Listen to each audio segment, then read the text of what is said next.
Assalamualaikum warahmatullahi wabarakatuh. Selamat pagi teman-teman mahasiswa semua. Sampai berjumpa kembali pada mata kuliah akuntansi biaya. Oke, hari ini kita akan membahas lanjutan dari materi minggu lalu mengenai akumulasi biaya. Oke. Hari ini kita akan membahas masuk di chapter kelima atau bab 5, yaitu yang membahas terkait dengan sistem perhitungan biaya berdasarkan pesanan atau job order costing. Sedikit remind pada minggu lalu, yaitu pada bab 4 itu menjelaskan terkait dengan akumulasi biaya. Di situ kemarin dijelaskan bahwa akumulasi biaya itu terdiri dari dua. Yang pertama berdasarkan job order costing atau perhitungan biaya berdasarkan pesanan. Yang kedua adalah proses costing, yaitu perhitungan biaya berdasarkan proses. Minggu lalu sudah saya jelaskan sedikit terkait dengan perbedaannya.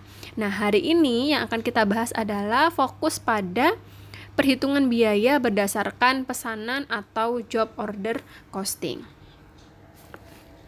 Oke, sekali lagi saya ingin menghimbau pada teman-teman sekalian untuk ketika mendengarkan ini, teman-teman juga sambil membuka buku, karena saya akan menjelaskan semua yang berasal dari buku. Jadi biar teman-teman nanti bisa lebih paham gitu ya, dan bisa lebih mengetahui terkait dengan hubungannya antara yang ada di PPT dengan yang ada di buku. Oke. Manufacturing physical flow atau arus fisik dari perusahaan manufaktur ini sudah saya jelaskan minggu lalu, yaitu untuk membuat suatu barang gitu ya, pasti dibutuhkan 3 hal. Yang pertama adalah material atau bahan baku, yang itu terdiri dari indirect material dan direct material. Kemudian yang kedua terdiri dari tenaga kerja atau labor. Labor pun juga sama. Jadi ada dua, indirect labor dan juga direct labor. Kemudian yang ketiga adalah overhead. Kemudian setelah ketiga tadi diproses dalam sebuah proses produksi, maka menghasilkan sebuah barang atau kita sebut sebagai finished good. Oke, nah sekarang kita langsung masuk saja ke job order costing. Apa sih sebenarnya job order costing itu? Ya, di sini dalam buku disebutkan bahwa sistem perhitungan biaya berdasarkan pesanan atau job order costing adalah biaya produksi yang diakumulasikan untuk setiap pesanan yang terpisah. Seperti itu. Nah, suatu pesanan adalah output yang diidentifikasikan untuk memenuhi pesanan pelanggan tertentu atau untuk mengisi kembali suatu item dari persediaan. Jadi perusahaan itu membuat sebuah produk itu tujuannya ada dua. Yang pertama adalah untuk memenuhi pesanan pelanggan, Yang kedua adalah untuk mengisi persediaan, jadi untuk stok gitu. Jadi yang pertama langsung dijual, yang kedua tujuannya adalah untuk di stok, seperti itu. Nah, hal ini berbeda dengan sistem perhitungan biaya berdasarkan proses, di mana biaya itu diakumulasikan untuk suatu operasi atau sebuah subdivisi dari sebuah perusahaan. Contohnya seperti departemen dan lain sebagainya. Nah, itu bedanya. Jadi kalau job order itu berdasarkan pesanan, akumulasi biayanya berdasarkan pesanan. Oke. Agar perhitungan biaya berdasarkan pesanan tersebut itu menjadi efektif, maka pesanan harus dapat diidentifikasikan secara terpisah. Agar rincian dari perhitungan biaya berdasarkan pesanan itu sesuai gitu ya, maka harus terdapat perbedaan penting dalam biaya per unit dari suatu pesanan dan pesanan yang lain. Gitu. Jadi contohnya misalnya ada sebuah usaha percetakan gitu ya. Nah, usaha percetakan ini secara bersama-sama dia menghasilkan 3 produk. Yang pertama produk untuk label, yang kedua produk untuk kertas kado, dan yang ketiga adalah produk untuk gambar tempel. Nah, ketiga produk tadi itu kan jelas secara fisik berbeda ya. Jadi perbedaan secara fisiknya ada. Nah, Kemudian biaya per unit dari pesanan-pesanan juga beda. Kan nggak mungkin ya bahan baku untuk label itu sama dengan bahan baku untuk kertas kado. Dalam arti jumlahnya ya, jumlah secara rupiahnya gitu pasti kan berbeda. Kemudian untuk gambar tempel juga pasti nominalnya berbeda walaupun itu diproduksi dalam sebuah divisi atau departemen yang sama. Itu tetapi secara biaya pesanannya, biaya per produknya itu beda-beda. Nah, sehingga perhitungan biaya berdasarkan pesanan itu bisa digunakan. Jadi digunakan berdasarkan pesanan produknya apa. Misalnya produknya label gitu. Berapa yang dibutuhkan, berapa biaya yang dibutuhkan untuk membuat label, kemudian berapa yang dibutuhkan untuk membuat kertas kado dan lain sebagainya. Nah, jadi kita mengidentifikasi biayanya itu berdasarkan dari pesanan. Tuh. Kemudian rincian mengenai suatu pesanan itu dicatat dalam kartu biaya pesanan. Ya, dicatat dalam yang namanya job cost sheet atau kartu biaya pesanan. Kartu biaya pesanan ini bisa berupa kertas ya, manual atau bisa juga langsung dimasukkan lewat sistem. Jadi kalau perusahaan-perusahaannya dia sudah modern gitu ya, biasanya kartu biaya pesanan ini sudah nggak manual lagi, tapi langsung dimasukkan ke sistem, sehingga nanti langsung nge-link ke departemen-departemen yang membutuhkan. Tuh. Nah, meskipun tadi pesanannya itu dikerjakan secara bersama-sama gitu ya, tadi label, kertas kado, dan gambar tempel itu kan dikerjakan bisa dalam waktu yang bersamaan. Nah, tetapi setiap kartu biaya pesanan itu mengumpulkan rincian untuk satu pesan tertentu saja. Jadi, job cost sheet atau kartu biaya pesanan untuk label, kemudian kartu biaya pesanan untuk kertas kado, kemudian ada kartu biaya pesanan untuk gambar tempel. Nah, jadi walaupun ketiganya ini dibikin secara bersama-sama dalam sebuah proses gitu ya, namun mereka ini memiliki elemen-elemen yang berbeda-beda, sehingga kartu biaya pesanannya pun itu juga dibedakan. Jadi biar kita lebih mudah terkait dengan mengidentifikasi berapa sih sebenarnya label ini membutuhkan biaya. Kemudian kertas kado juga berapa sebenarnya dia membutuhkan biaya dan lain sebagainya. Oke. Nah, di sini teman-teman bisa melihat di buku itu gambar 51 ya. Ada di halaman 145, itu adalah contoh dari kartu biaya pesanan. Tuh. Di situ teman-teman bisa melihat ya contoh dari kartu biaya pesanan. Ada di atasnya ada nomor pesanannya ya, kemudian ada nama pelanggannya, kemudian ada kuantitasnya dan lain sebagainya. Oke, saya coba lihatkan di dalam PPT ini.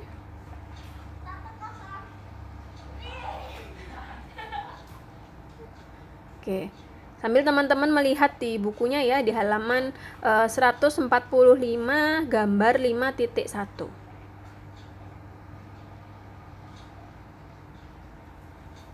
Nah, di sini. Jadi di sini ada nama perusahaannya. Ya. Kemudian ada nomor pesanan. Kemudian customer-nya ini namanya siapa? Kemudian produknya namanya apa? Produk apa gitu ya. Biasanya produk itu kan bisa misalnya kayak tadi kertas kado atau label gitu ya. Kuantitasnya berapa? Kemudian mulainya pengerjaan dalam produk ini itu kapan dan berakhirnya kapan, ya. Nah, kemudian ini adalah isinya. Di sini terdiri dari 3, ya. Yang pertama adalah biaya bahan baku, kemudian tenaga kerja, kemudian overhead, gitu. Nah, di sini diisi tanggalnya. Jadi tanggal berapa ada permintaan bahan baku, gitu. Misalnya tanggal 1, kalau di buku itu tanggal 14 bulan 1. Kemudian referensinya atas bahan baku tersebut, referensinya nomor berapa, kan bahan bakunya banyak ya, misalnya ada kertas, ada lem gitu. Nah, misalnya untuk kertas itu referensinya nomor berapa, misalnya 516. Kemudian kuantitinya berapa, misalnya 100 gitu ya. Jumlahnya berapa, 1420 gitu. Begitu juga dengan tenaga kerja langsung. Di sini tanggalnya tanggal berapa, kemudian jumlahnya berapa. Sini 320. Kemudian untuk overhead jumlahnya adalah 684. Begitu juga seterusnya gitu ya. Jadi ini adalah contoh dari kartu biaya pesanan. Tuh. Oke.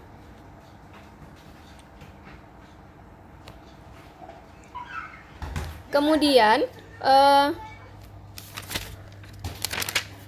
perhitungan biaya berdasarkan pesanan itu mengakumulasikan 3 hal ya. Jadi apa yang diakumulasikan? Yang diakumulasikan adalah hanya biaya bahan baku langsung ya. Kemudian tenaga kerja langsung, kemudian overhead. Jadi hanya 3 yang dilakukan akumulasinya. Oke, jadi hanya ada 3 ya. Perhitungan biaya berdasarkan pesanan itu mengakumulasikan 3, biaya bahan baku langsung, biaya tenaga kerja langsung, dan overhead. Jadi untuk yang tidak langsung, biaya bahan baku tidak langsung, biaya tenaga kerja tidak langsung, itu tidak masuk di dalam kartu biaya pesanan ini. Tuh. Nah, sebagai akibatnya, perhitungan biaya berdasarkan pesanan dapat dipandang dalam 3 bagian yang saling berhubungan. Akuntansi bahan baku memelihara catatan persediaan bahan baku, kemudian membebankan bahan baku langsung ke pesanan, dan membebankan bahan baku tidak langsung ke overhead. Tuh, seperti kemarin yang sudah saya jelaskan ya. Bahan baku itu kan dipisah menjadi 2, langsung dan tidak langsung. Jika bahan baku langsung, maka dia akan masuk ke dalam work in process, langsung masuk ke dalam bahan baku langsung ke pesanan. Nah, kalau yang tidak langsung masuknya nanti ke overhead.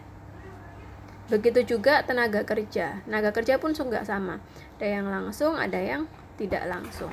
Yang langsung masuknya langsung ke WIP, sedangkan yang tidak langsung masuknya ke overhead dulu. Gitu. Makanya penjelasannya seperti ini ya. Oke. Nah, untuk akuntansi tenaga kerja itu memelihara akun-akun yang berhubungan dengan beban gaji. Ya, membebankan tenaga kerja langsung ke pesanan dan membebankan tenaga kerja tidak langsung ke overhead. Nah, akuntansi overhead mengakumulasikan biaya overhead, kemudian memelihara catatan terinci atas overhead, dan membebankan sebagian dari overhead ke setiap pesanan. Tuh. Jadi intinya ada 3 hal yang diakumulasikan gitu ya dari pesanan ini. Gitu. Jadi ada akuntansi bahan baku ya, kemudian ada akuntansi tenaga kerja, dan ada akuntansi overhead. Nah, dasar dari perhitungan biaya berdasarkan pesanan itu melibatkan 8 tipe ayat jurnal akuntansi. Yang pertama adalah pembelian bahan baku. Yang kedua adalah pengakuan biaya tenaga kerja pabrik. Yang ketiga adalah pengakuan biaya overhead pabrik. Yang keempat adalah penggunaan bahan baku. Yang kelima adalah distribusi beban gaji tenaga kerja. Yang keenam adalah pembebanan estimasi biaya overhead. Yang ketujuh adalah penyelesaian pesanan, dan yang kedelapan adalah penjualan produk. Oke. Nah, sekarang kita bahas dulu satu-satu ya. Sekarang kita bahas yang pertama dulu, yaitu akuntansi untuk bahan baku. Oke. Akuntansi biaya untuk pembelian bahan baku adalah sama dengan akuntansi untuk bahan baku dengan menggunakan sistem persediaan perpetual. Kan kita tahu ya bahwa pencatatan atau pencatatan persediaan itu bisa dua, yaitu bisa menggunakan metode perpetual, bisa dengan menggunakan metode periodik. Nah, yang kita gunakan dalam akuntansi biaya adalah yang menggunakan perpetual, gitu. Jadi ketika bahan baku diterima, maka debitnya adalah bahan baku, ya, maka jurnalnya adalah di debitnya adalah bahan baku, kemudian di kreditnya adalah utang usaha. Nah, jadi ini adalah jurnal ketika kita membeli bahan baku. Jika dibelinya secara cash, ya maka di sini nanti diisi kas. Tuh, jadi tergantung proses pembeliannya. Oke. Kalau di buku di situ adalah contohnya adalah dibeli dengan nominal 25.000.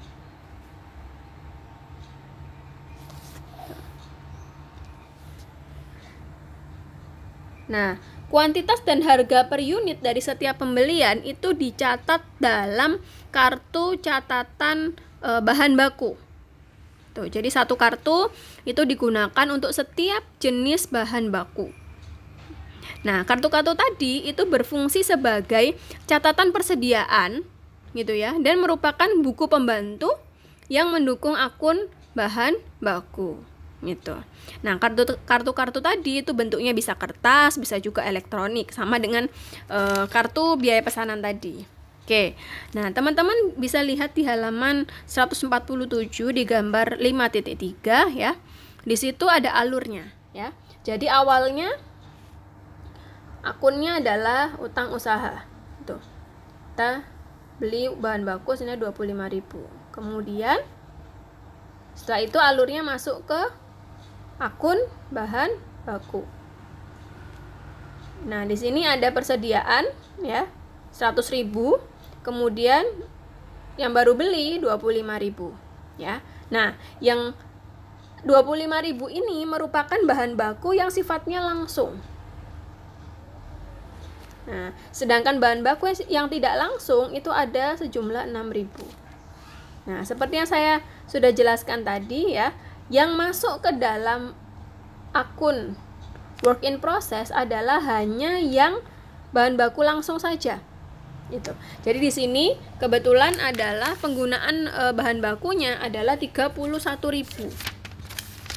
Tuh, 31.000. Di sini 31.000. Nah, yang 6.000 ini masuk ke dalam overhead. Masuk ke sini. Nah, kemudian yang 31.000 ini nanti akan didistribusikan ke masing-masing pesanan. Kemudian pesanan 5575, kemudian pesanan 5576.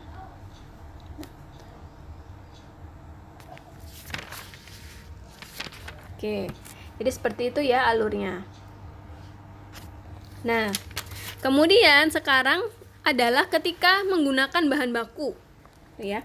Ketika perusahaan menggunakan bahan baku ya, maka bahan baku tadi atau bahan baku langsung tadi itu ketika dikeluarkan atau ketika digunakan harus ada buktinya atau bukti permintaannya. Namanya bukti permintaan bahan baku atau material requisition.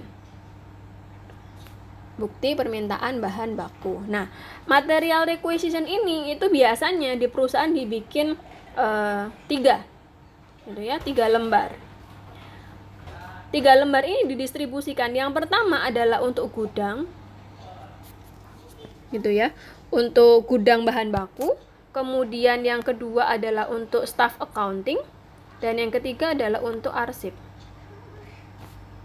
Jadi nanti material requisition ini itu akan didistribusikan ke gudang dan ke accounting juga. Seperti itu. Nah, dokumen material requisition ini dibuat oleh petugas yang menyusun jadwal produksi atau personel lain yang isinya adalah spesifik mengenai nomor pesanan. Jadi di dalam MR itu isinya apa? Ada nomor pesanan. Nomor pesanannya berapa? Misalnya kayak tadi di sini 5574 ya, berarti nomor pesanannya adalah 5574. Kemudian tipenya apa? kemudian jumlah bahan baku yang dibutuhkan berapa, gitu. Oke. Kemudian aliran bahan baku tadi, gitu ya, dari gudang ke pabrik dipertanggungjawabkan sebagai transfer biaya dari bahan baku ke barang dalam proses. Nah, seperti yang tadi saya jelaskan. Nih ya. Jadi dia membutuhkan di dalam material requisition-nya itu disebutkan dia membutuhkan 31.000. Membutuhkan 31.000. Ya. Nah, maka di sini alirannya itu masuk ke dalam ke barang dalam proses. Gitu. Jadi masuk dari bahan baku ke barang dalam proses. Senilai berapa? Senilai sejumlah yang ada di dalam material requisition tadi. Oke. Seringkali hal ini dilakukan dalam bentuk ikhtisar di akhir suatu bulan atau periode. Gitu. Jadi biasanya ya accounting itu menerima rekapan atau material requisition itu nggak setiap hari, tapi biasanya pada akhir periode. Gitu. Jadi menjurnalnya itu kalau untuk akuntansi biaya itu nggak setiap hari. Ya, kalau ini kita ngomongnya manual ya, maka biasanya di jurnalnya itu setiap akhir bulan, gitu. Karena setiap akhir bulan kita harus menjurnal HPP kan, gitu, sehingga kita harus tahu komponen-komponen dari HPP itu.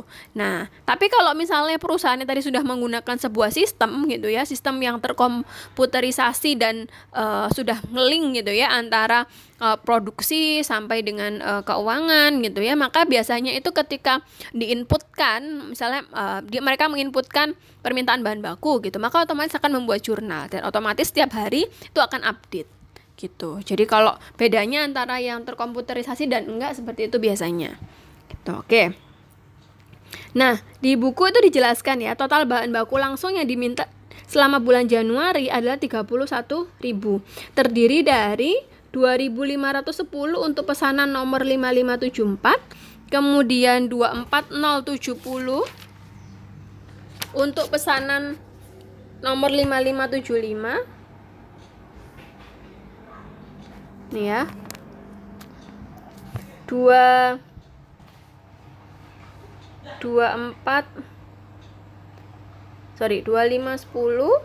kemudian 5575 itu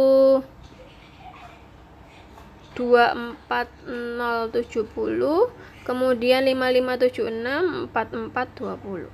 Itu totalnya adalah 31.000. Oke.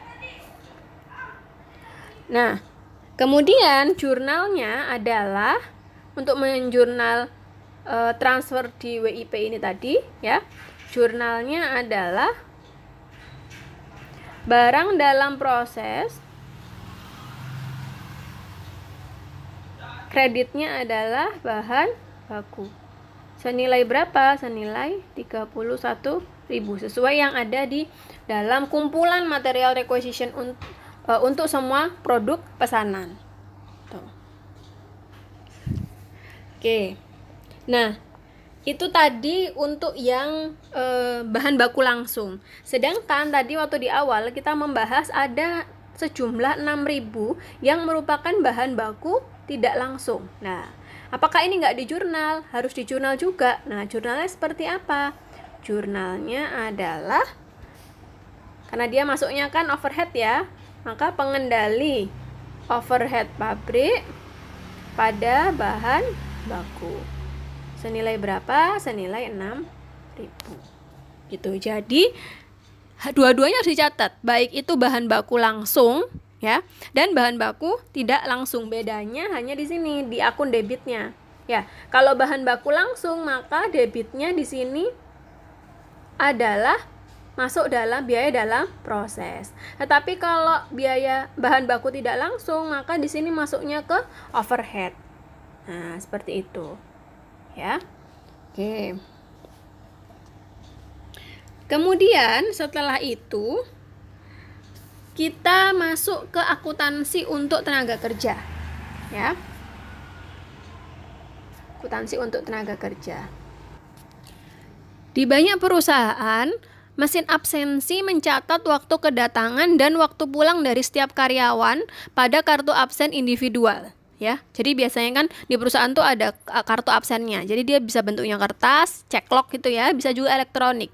Jadi dari fingerprint ya atau pakai retina gitu ya, itu langsung masuk ke sistem gitu. Nah, dengan demikian kartu absen itu menunjukkan jumlah waktu kerja dan digunakan untuk menghitung penghasilan dari karyawan dengan upah per jam. Nah, untuk mengidentifikasi biaya tenaga kerja langsung dan tidak langsung, maka setiap karyawan membuat satu atau lebih kartu jam kerja karyawan setiap hari. Tuh.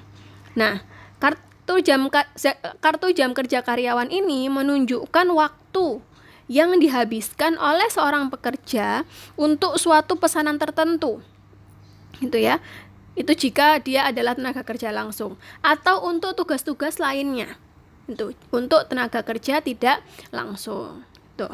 Nah, tenaga kerja yang tidak digunakan dalam proses produksi, gitu ya. Jadi misalnya kayak orang accounting, gitu ya, atau orang marketing gitu ya, itu masuknya atau dibebankannya kepada akun beban pemasaran atau beban administratif. Nah, sekarang kita melihat biaya tenaga kerja yang terjadi. Tuh. Di sini dijelaskan pada halaman 149. Diasumsikan Rayburn Company membayar pekerja pabrik hanya 1 kali setiap bulan. Beban gaji pabrik sebesar 31.000. Jadi beban gajinya adalah senilai 31.000. Dihitung dan dicatat pada tanggal 31 Januari dan akan dibayar di awal bulan Februari. Maka jurnalnya adalah beban gaji pada hutang gaji atau beban gaji pada beban gaji yang masih harus dibayar senilai 31.000. Oke. Nah, untuk biaya tenaga kerja yang didistribusikan dari 31.000 itu kita harus memilah-milah ya. Berapa yang masuk tenaga kerja langsung, mana yang masuk tenaga kerja tidak langsung gitu. Ternyata di sini untuk tenaga kerja langsung adalah senilai 27.000. Sedangkan yang tidak langsung adalah senilai 4.000. Oke. Nah, sehingga jurnalnya adalah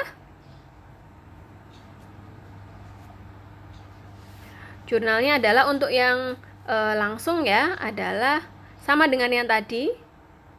Barang dalam proses. Ini beban gaji. Senilai berapa? 27.000. Kemudian untuk yang tidak langsung, maka overhead, pengendali overhead pada beban gaji. Senilai 4.000. Sehingga total dari beban gajinya adalah menjadi 31.000. Oke, di buku itu ada di halaman 150 gambar 5.4 ya. Itu adalah ilustrasi dari akuntansi untuk tenaga kerja ya. Jadi sama dengan yang tadi. Itu jadi tenaga kerja itu dipisah menjadi langsung dan tidak langsung. Kalau langsung masuk ke WIP, kalau tidak langsung masuk ke overhead. Gitu. Kemudian dipisah lagi berdasarkan pesanan. Jadi pesanan 5574 itu dia menggunakan 1568.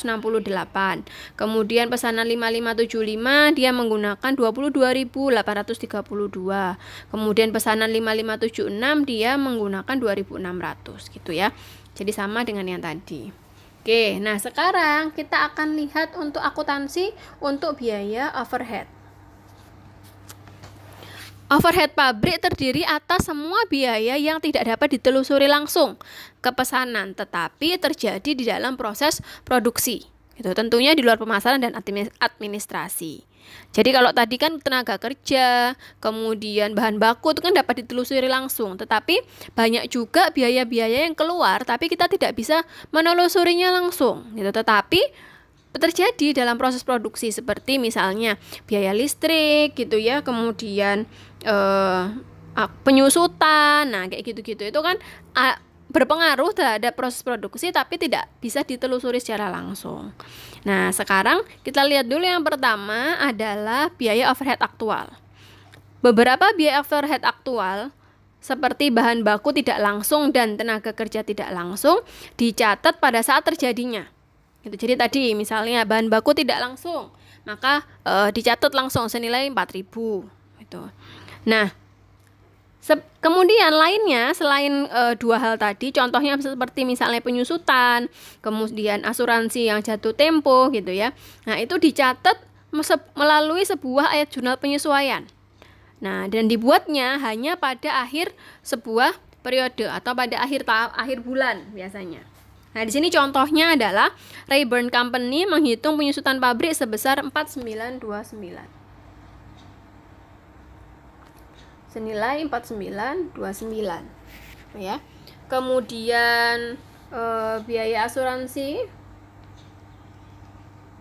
senilai 516. Nah, ini kita bikin jurnalnya gitu ya. Untuk yang penyusutan, maka jurnalnya adalah overhead ya, pengendali overhead pada akumulasi penyusutan senilai 4.929.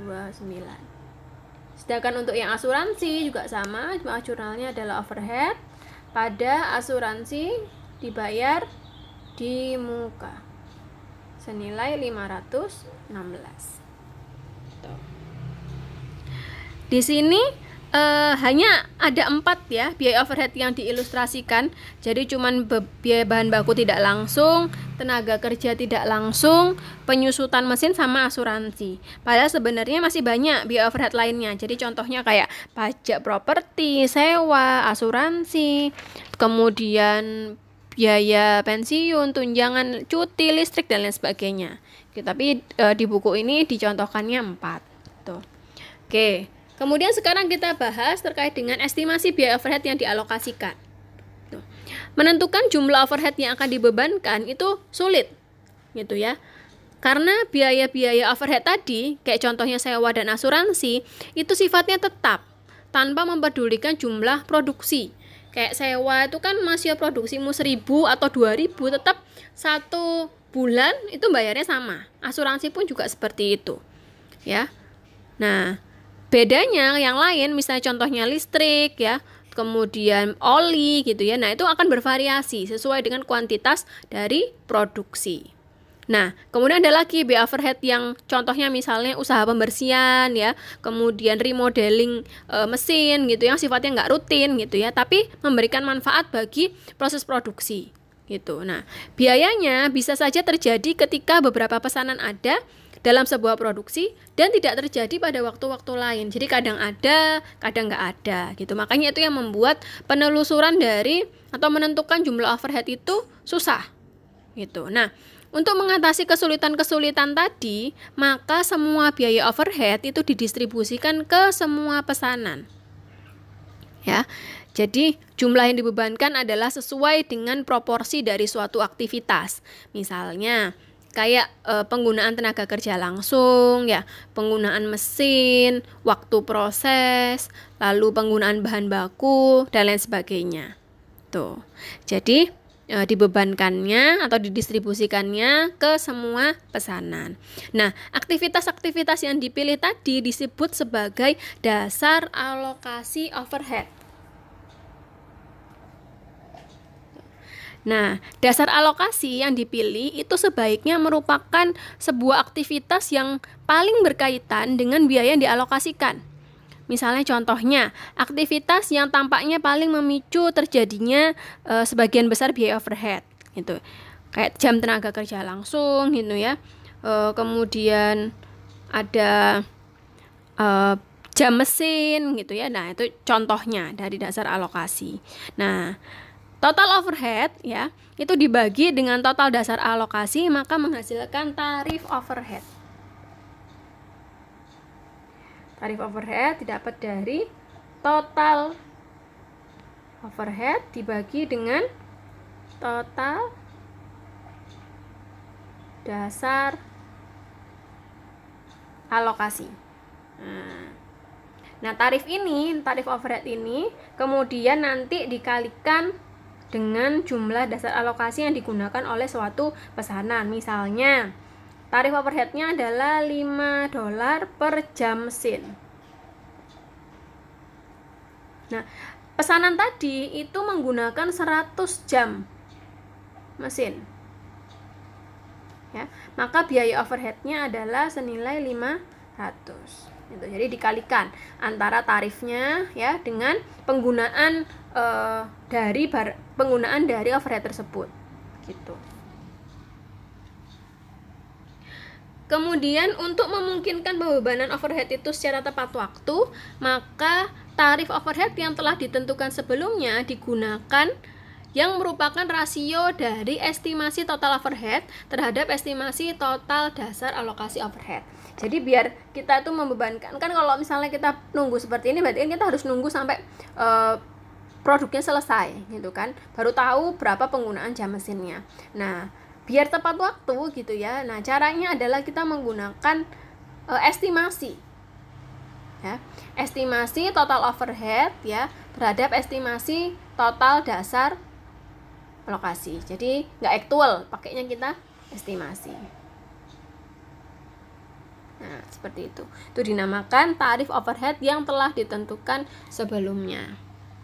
Oke, nah di sini contoh di buku itu adalah Rayburn Company telah menentukan bahwa hubungan yang paling kuat antara jam mesin dengan overhead pabrik, dan kedua ukuran tersebut masing-masing diperkirakan jumlahnya adalah sebesar 7.500. Jadi jam mesinnya 7.500, kemudian overhead pabriknya adalah 300.000.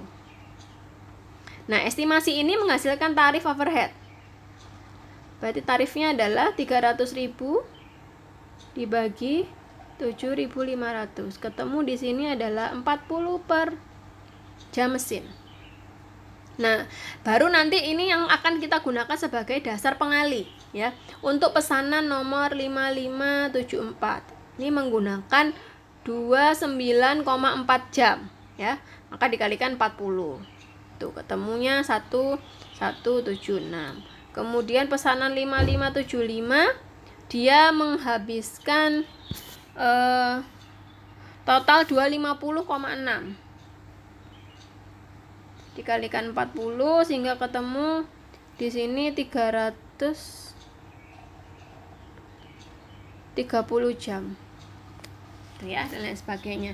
Sehingga overhead yang dibebankan ya totalnya adalah 13.200.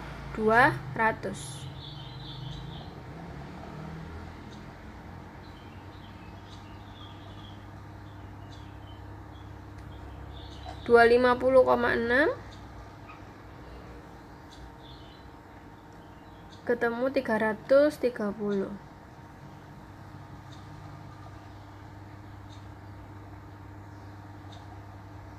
Oke. Oh, sorry. Nah, kemudian ini 55 itu bukan 5575 ini.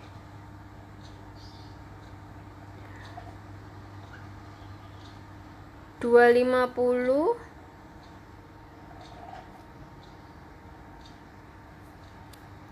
benar 250,6 kalikan 40. Kemudian 5576 adalah 30. 250,6 tambah 29,300 ini 30. Nah, sehingga total dari ketiga pesanan itu adalah 330 jam mesin. Nah, ini kita kalikan 40 sehingga ketemu overhead yang digunakan adalah 13.200. Nah, nih ya. Nah, kemudian tinggal di jurnal. Jurnalnya apa? Barang dalam proses pada overhead senilai 13.200. Tuh. Kemudian pada akhir periode kita membuat jurnal penutup ya, yaitu overhead pabrik yang dibebankan pada pengendali overhead senilai 13.200. Oke. Nah, jadi itu adalah jurnal untuk mencatat overhead.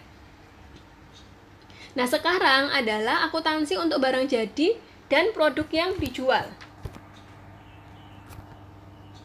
Saat pesanan diselesaikan, kartu biaya pesanan dipindahkan dari kategori WIP atau barang dalam proses ke finished good. Ya. Nah, di sini contohnya Rayburn Company itu menyelesaikan pesanan 5574 dan pesanan 5575. Nah, bedanya yang 5574 ini langsung dijual.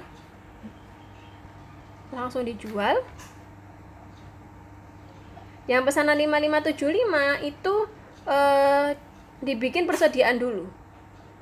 Dibikin stok dulu. Nah, kalau yang langsung dijual, maka dia jurnalnya adalah piutang usaha pada penjualan senilai harga jualnya. Di sini contohnya 7860. Kemudian HPP pada WIP. Senilai berapa? 5254. Nah, 5254 ini dapat dari mana? Didapat dari total dari bahan baku, total dari tenaga kerja, dan total dari overhead. Tuh. Nah, jika tadi dibikin sebagai stok ya, tadi kan yang 5 barang pesanan 5575 kan dibuat sebagai stok. Maka jurnalnya adalah finished good atau barang jadi pada work in process senilai 56926. Ini juga sama ya, didapatnya dari total dari bahan baku, tenaga kerja, dan overhead. Gitu. Baru nanti ketika ini berhasil dijual, maka jurnalnya akan sama dengan ini. Piutang usaha pada penjualan senilai harga jualnya, kemudian HPP pada WIP sesuai dengan berapakah HPP-nya tadi. Nah, seperti itu. Oke. Jadi begitu ya terkait dengan sistem perhitungan biaya berdasarkan job order costing. Jadi ada 8 ayat jurnal akuntansi yang bisa kita lakukan dalam proses job order costing ini. Seperti itu. Oke, terima kasih atas perhatian teman-teman semua. Semoga apa yang saya sampaikan bisa dapat dimengerti oleh teman-teman. Jika mungkin nanti ada yang mau bertanya atau kurang paham, bisa disampaikan. Terima kasih. Wassalamualaikum warahmatullahi wabarakatuh.